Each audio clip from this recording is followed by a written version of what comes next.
Hi, I'm Katie Wilson. Let's take a look at the top stories making the headlines today. India's so-called cockroach youth movement forces the government into a major retreat. German police hunt a suspect after a deadly attack on Berlin Pride.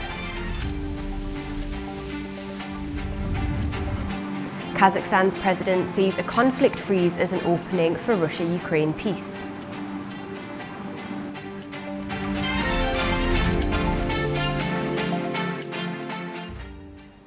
Thanks for joining us. A youth movement born from social media is celebrating a remarkable victory. Weeks of protest have forced major concessions from India's government. A youth movement born from 6 words on social media is celebrating after weeks of demonstrations secured major concessions from India's government.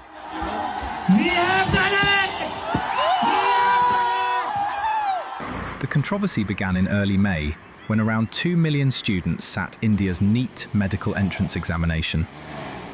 The results were later cancelled after question papers were found to have been leaked, forcing candidates to prepare for a retest. Later that month, political communications strategist Abhijit Dipka responded to remarks that appeared to compare unemployed young people to cockroaches by asking, "What if all cockroaches come together?"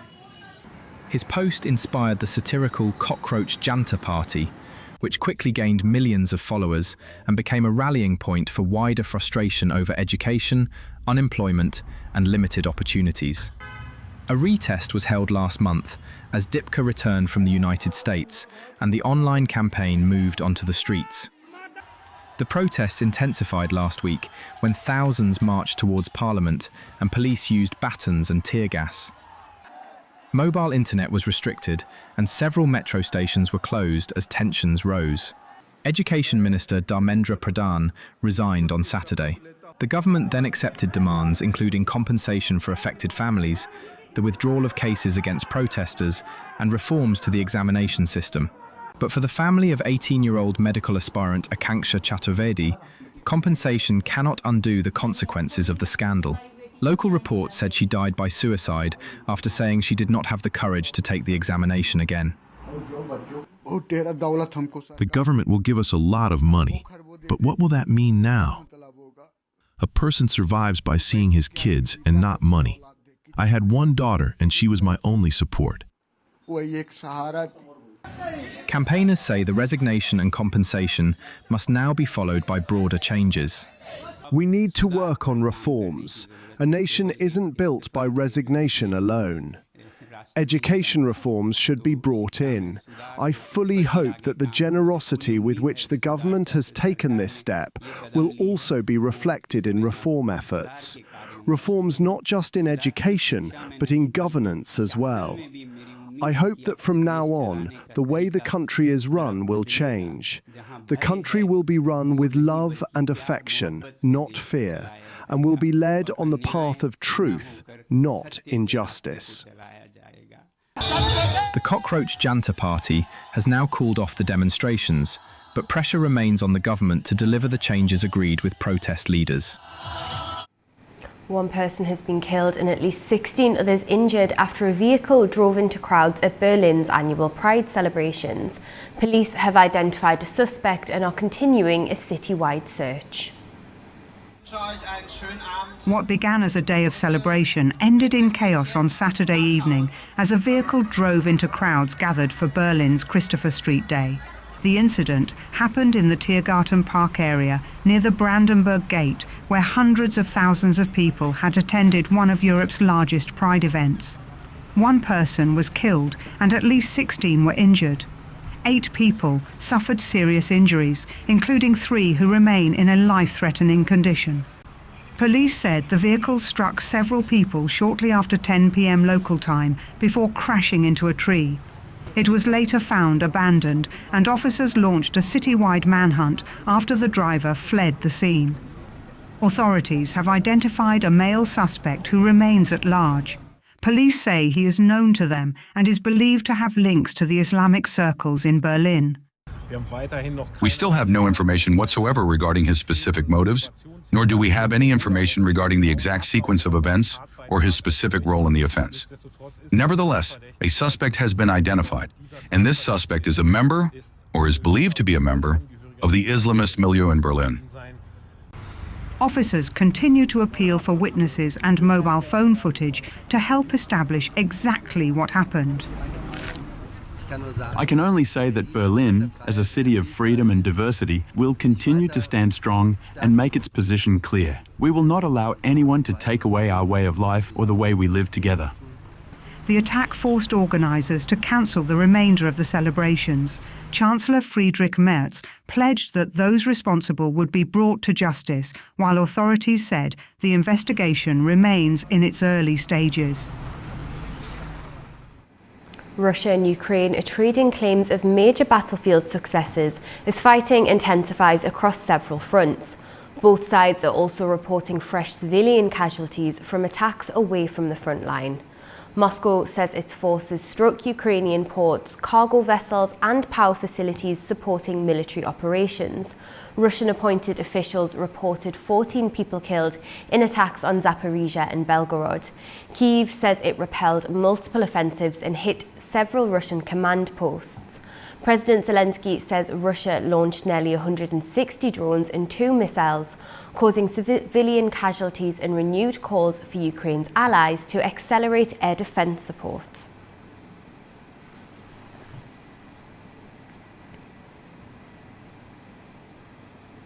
Kazakh President Kassym-Jomart Tokayev says freezing the conflict between Russia and Ukraine could create an opportunity to end the fighting. Speaking during talks with President Putin in Omsk, Tokayev said the two sides should return to negotiations under an updated version of the Istanbul framework. However, he ruled out Kazakhstan acting as a mediator, arguing that the parties were capable of addressing the issues without intermediaries. No one knows how to resolve this situation given the entrenched positions of the parties involved. On the other hand, this is the moment and the possibility of freezing the entire conflict. This is a tactic and the procedure that has been tested in international practice. Because it is tragic, of course, that young people are dying. They represent the gene pool of the fraternal peoples of Russia and Ukraine. This must be brought to an end because what is happening, in my firm conviction, plays right into the hands of and brings joy to the adversaries of both Russia and the Ukrainian state. Now, the war with Iran is increasingly becoming a struggle over control over the Strait of Hormuz, one of the world's most important energy links. While Tehran holds the short-term advantage by threatening commercial shipping, its actions are accelerating long-term efforts to build alternative energy and transport routes around the choke point. Nearly 6 months into the conflict, the focus has shifted towards control of the Strait of Hormuz. Iran is not physically blocking the waterway. Instead, it is using drones and cruise missiles against civilian vessels, enough to disrupt commercial traffic and challenge the assumption that Hormuz would remain open even during conflict. The strait carries around 20% of global energy trade, making any prolonged disruption a major threat to the world economy. In a CNN analysis, former White House Middle East coordinator Brett McGurk argues that Iran currently holds the short-term advantage, as stopping every missile and drone launch would be costly, time-consuming and extremely difficult. But Tehran's tactics may ultimately work against it. Across the Middle East, governments and energy companies are accelerating pipelines, ports and transport corridors designed to move oil, gas and goods around Hormuz, rather than through it. The United States is directly supporting those initiatives. Before the war, around 23 million barrels of energy products passed through the strait each day. It served as the only export choke point for Iraq, Kuwait, Qatar and Bahrain, and the main transit route for Saudi Arabia and the United Arab Emirates. McGurk says existing and planned bypass routes could carry around 60% of the oil normally shipped through Hormuz by the end of 2028. Among the projects highlighted are Saudi Arabia's expansion of its east-west pipeline to the Red Sea, the UAE's plan to double the capacity of its Fujairah pipeline, and Iraq's efforts to restore routes through Syria, Turkey and Jordan, linking its oil fields to the Mediterranean and the Red Sea. He also points to the Baku-Tbilisi-Ceyhan pipeline as a historical example of how major energy infrastructure can reshape geopolitics. Completed in 2006, it reduced dependence on Russian-controlled export routes and demonstrated that pipeline projects can alter strategic balances. Now, regional governments are planning for a future in which Hormuz may periodically close or remain commercially unreliable, creating multiple export routes intended to gradually reduce Iran's leverage. Well, Europe's energy map is changing as countries seek new ways to reduce dependence on a single supplier. Turkey is emerging as a key player in this shift, balancing old partnerships with new energy alliances that could reshape regional power dynamics. For years, Russia has used its vast energy supplies as a source of influence over neighbouring countries. But Turkey, once heavily dependent on Russian gas, is now taking steps to reduce that vulnerability. According to Atlantic Council, Ankara is expanding its energy partnerships with Azerbaijan while rapidly increasing its ability to import liquefied natural gas, or LNG, from global markets, especially the United States. A major milestone came recently with a 15-year gas agreement between Turkey and Azerbaijan. The deal will secure billions of cubic meters of gas supplies through the 2040s and strengthen a partnership that has become central to Turkey's energy plans. Turkey's dependence on Russia has already started to decline. 2 decades ago, Russian gas made up nearly 2/3 of Turkey's imports. Today, that share has fallen to around 40%, while supplies from Azerbaijan have grown significantly. US LNG has also become an increasingly important part of this shift. New long-term agreements with companies including Cheniere Energy and ExxonMobil are expected to further strengthen America's role in Turkey's energy market in the coming years. However, Turkey is not completely moving away from Russia. Russian gas remains a major part of its energy system, and Ankara still relies on Moscow for stable and large-scale supplies.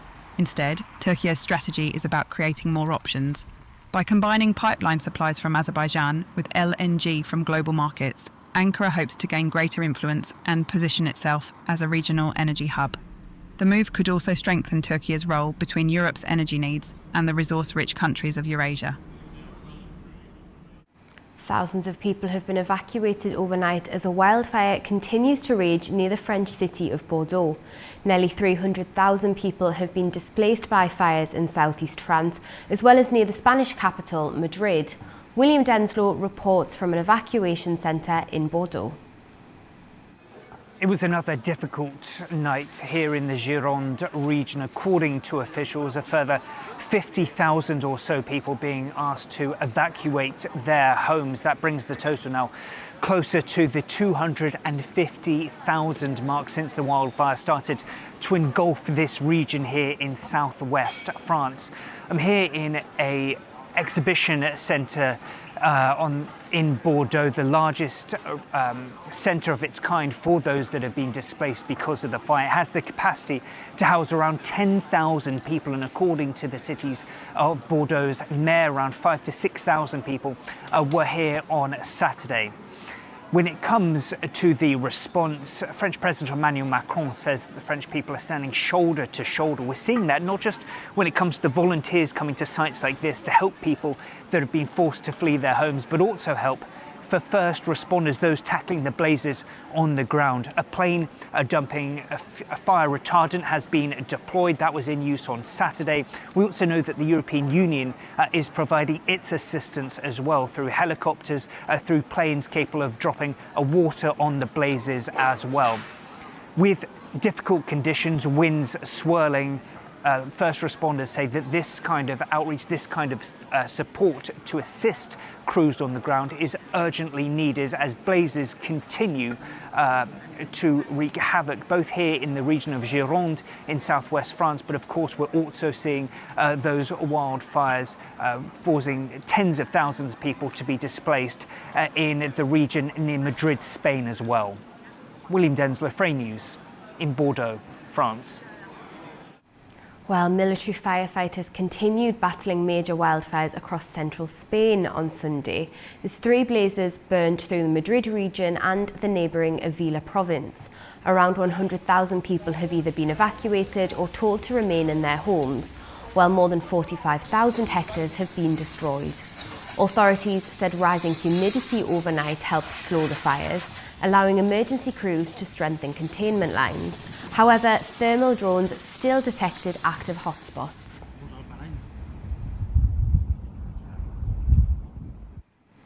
To the US now, and at least 21 people have been injured in a multi-alarm fire in New York City's Queensboro. The blaze began on Saturday and spread from one house to 2 adjoining buildings. 19 firefighters were taken to hospital, including 5 with moderate to serious injuries. One firefighter was reported to be in a serious condition, though none of the injuries were considered life-threatening. Several residents were rescued as thick smoke engulfed the buildings. The cause of the fire has not yet been confirmed.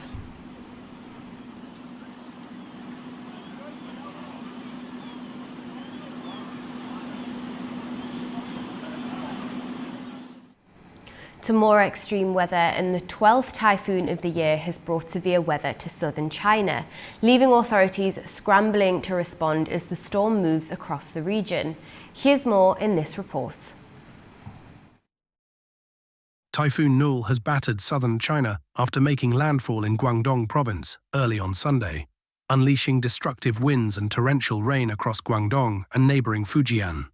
The storm struck Huidong County near Huizhou City with force 14 winds. Trees, lampposts, billboards and basketball hoops were torn down overnight, leaving debris strewn across roads. Authorities activated the highest level of emergency response on Saturday as the powerful storm approached. Schools, workplaces, businesses, and public transport services were suspended. More than 70,000 people were evacuated and over 300 emergency shelters opened. In nearby Huilai County, powerful winds uprooted large trees and blocked major roads. Firefighters and maintenance crews worked to remove the debris and restore access. Nul also swept into neighboring Fujian province, lashing Jiangzhou with driving rain and wind gusts exceeding 57 kilometers an hour. Hong Kong raised its typhoon warning from signal number 8 to number 9 as conditions deteriorated. Schools were closed and many bus services reduced or suspended, while residents were warned to avoid coastal areas and water sports. Forecasters in neighboring Macau are also warning of strong winds, heavy rain and thunderstorms as Typhoon Nul moves across the region. The Democratic Republic of Congo is stepping up its response to an Ebola outbreak that continues to put pressure on the country's healthcare system. Here's more on that in this report. The Democratic Republic of Congo is stepping up efforts to contain its worst Ebola outbreak in years, as health workers warn staff shortages and delayed salaries are hampering the response. Officials this week revised the outbreak toll to more than 2,860 confirmed cases and at least 1,200 deaths, while the World Health Organization says the true number of infections could be even higher, with many cases emerging outside known transmission chains. During a visit to the hard-hit town of Mongwalu on Friday, Prime Minister Judith Suminwa Tuluka was told that many frontline healthcare workers have gone unpaid for the past 2 months under the country's free healthcare program. We mentioned the lack of equipment and so on. Laboratories are being set up, equipment is being delivered, and vehicles, including ambulances to transport patients, are gradually arriving. We are trying to move as quickly as possible. We are also looking at the situation of the healthcare workers involved in the Ebola response, as well as the broader health sector. The visit comes after weeks of protests by healthcare workers, who say better funding and staffing are essential to bring the outbreak under control. Now, once one of the world's worst environmental disasters, the Aral Sea region is becoming a testing ground for ecological restoration. New forests are taking root across the dried seabed to reduce dust storms, restore ecosystems, and improve local living conditions. The scale of the challenge remains enormous. More than 6 million hectares of the Aral Sea's former seabed have been exposed following decades of water loss. According to experts, around 150 million tonnes of salt and dust can be lifted into the atmosphere every year, travelling hundreds and sometimes thousands of kilometres across Central Asia. The environmental impact extends far beyond the immediate region, affecting air quality, agriculture, and public health. These particles rise high into the air, mix with clouds, and can be carried as far as 1,000 kilometers away. They eventually fall back to the ground in the form of saline rain and snow, contributing to land degradation and declining agricultural productivity. At the same time, fine salt particles in the air pose serious health risks to local communities. Residents who breathe this dust are more vulnerable to a range of respiratory and other health problems. These impacts are being felt in both Uzbekistan and Kazakhstan. But restoration efforts are already changing parts of the landscape. Since 2018, Uzbekistan has launched large-scale afforestation programs across the dried seabed. More than 2 million hectares have already been covered with protective vegetation, helping stabilise soils and reduce the spread of salt and dust. Experts say the results are becoming increasingly visible. More than 2 million hectares of protective forests have been planted on the dried bed of the Aral Sea, helping restore local ecosystems. Saxall forests now reach up to 3 meters in height, while wildlife, including hares, foxes, Corsac foxes, and Saiga antelopes, has begun to return. The period from 2021 to 2025 was among the warmest and driest 5-year periods on record for the region, while glaciers, the source of many of Central Asia's rivers, continue to shrink. Experts warn that water shortages could intensify in the coming decades, making ecosystem restoration an increasingly important part of regional water security. The benefits may also extend beyond environmental protection. Specialists believe restored landscapes could eventually support grazing, livestock production, and new sources of income for local communities living in the Aral Sea region. In the future, I see the Aral Sea region becoming a Gulistan, a blooming garden, and I believe it will happen. While challenges remain, experts say restoring the Aral Sea region is no longer only about addressing an environmental catastrophe. It is increasingly being viewed as an opportunity to improve water security, support biodiversity, and create new economic prospects for future generations. And finally, costumes, creativity and some real dedication are taking centre stage at San Diego's Comic-Con, where fans are transforming themselves into some of popular culture's best-known characters. San Diego Comic-Con is known for major entertainment announcements, but its elaborate costumes remain one of the convention's biggest attractions. Fans arrive dressed as characters from comics, films, video games, and fantasy stories, often after spending months designing and building their outfits. Sarah Lou began creating her Toothless the Dragon costume in January, investing around $400 in materials. At least for me, it's like an intersection between theater, music, and dance as well. So I kind of use all these skills to kind of like bring a character to life. I think there's just some sort of magic to that.